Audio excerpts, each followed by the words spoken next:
اللهم صل على سيدنا محمد يا رب صل وسلم دائما أبدا على حبيب. أعوذ بالله من الشيطان الرجيم.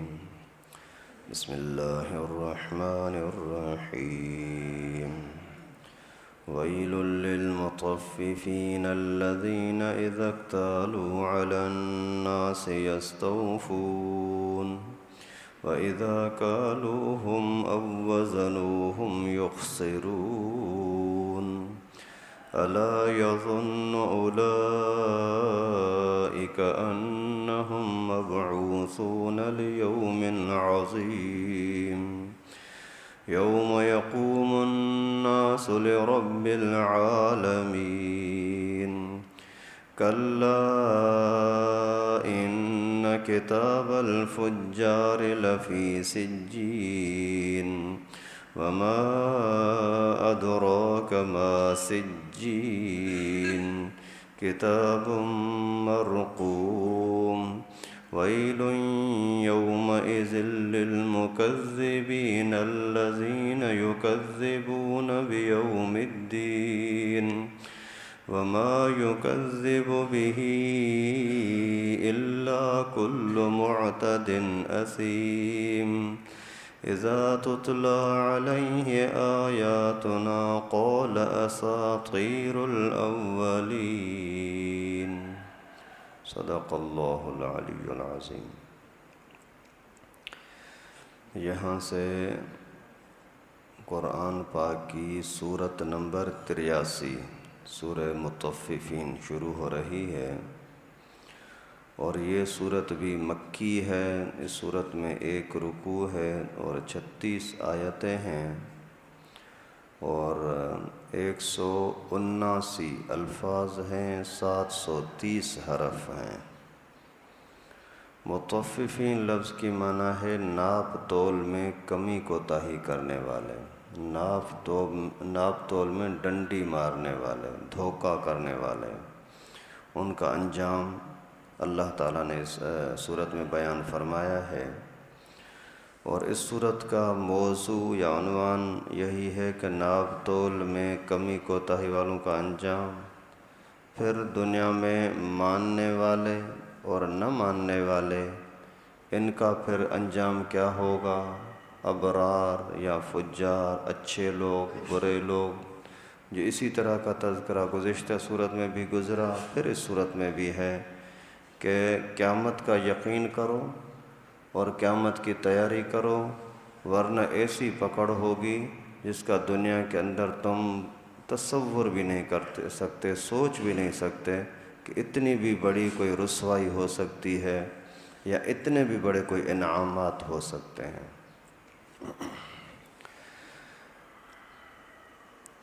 تو اللہ تبارک و تعالی فرماتے ہیں ویل للمطففین، ناپ تول میں کمی کرنے والوں کے لیے تباہی ہے. الذین اذا اکتالوا علی الناس یستوفون، جو لوگ جب ناپ کر کے لیتے ہیں لوگوں سے تو پورا پورا لیتے ہیں. وَإِذَا كَالُوهُمْ أَوْ وَزَنُوهُمْ يُخْسِرُونَ، اور جب تول کر کسی اور کو دیتے ہیں یا ناپ کر کسی اور کو دیتے ہیں تو اس میں کم کر دیتے ہیں، خسارہ کرتے ہیں. الا یظن اولئک انہم مبعوثون، کیا ان کو یہ یقین نہیں ہے کہ ان کو قیامت کے دن اٹھایا جائے گا. لیوم عظیم، بہت عظیم دن کے اندر. یوم یقوم الناس لرب العالمین، اس دن سارے لوگ اللہ رب العالمین کے سامنے کھڑے ہوں گے. اللہ تعالیٰ فرماتے ہیں کہ جو لوگ تطفیف کرتے ہیں، حق گھٹا دیتے ہیں، جب لینے کا ٹائم آیا تو اچھی طرح سے دیکھ کر کے پورا لیتے ہیں، جب دینے کا ٹائم آتا ہے تو پھر دھوکہ کرتے ہیں، ایسے لوگ تباہ ہو جائیں گے. ویل من ہلاکت، اور ویل جہنم کے اندر عذاب کا ایک طبقہ ہے. ناپ تول میں کمی کرنے والے جہنم کے اندر جائیں گے. اور تطفیف کا مطلب ہے کمی کرنے والے، جس کا حق ہے اس کو حق پورا نہ دینا، یہ ہے تطفیف۔ مثال کے طور پر آپ کی طرف کسی سے آپ نے پیسے لیے 2 کلو آٹے کے، آپ نے اگر 1 چمچ کے برابر ایک آٹا کم کر دیا تو یہ تطفیف ہے، جس کے بارے میں اللہ تعالیٰ نے فرمایا یہ جہنمی ہے۔ آپ سے دودھ لینے کے لیے آیا، 1 کلو دودھ دے دو، 1 پاؤ دے دو، 1 گھونٹ کے برابر، 1 قطرے کے برابر اگر کم کر دیا تو یہ تطفیف ہے۔ اسی طریقے سے فروٹ لینے جاؤ، کوئی بھی چیز لو، اس کے اندر بھی اگر ذرے برابر کمی کی تو اس کا انجام اللہ تعالیٰ نے قرآن میں وضاحت کے ساتھ فرمایا کہ جہنم ہے۔ اللہ تعالیٰ حفاظت فرمائے۔ ابھی آپ اس قرآن پاک کی آیت کو دیکھو، پھر اپنے معاشرے کو، مارکیٹوں کو دیکھو، ہر جگہ پر دھوکہ ہی دھوکہ۔ خصوصاً یہ فروٹ سبزیاں وغیرہ لینے کے لیے جاؤ تو سامنے دکھاتے کچھ اور ہیں، دیتے کچھ اور ہیں۔ یہاں تک کہ کوئی پھل فروٹ اگر ایک طرف سے داغ ہے دوسری طرف داغ نہیں ہے تو صاف طرف ظاہر رکھنا اور داغی حصہ اندر رکھنا یہ بھی ناجائز ہے۔ اور کئی مرتبہ آپ ان کو دیکھو تو بھی گھما شما کر کے وہ سیب وغیرہ وہ اس طرح سے ڈالتے ہیں کہ آپ کو وہ داغ نظر نہ آئے۔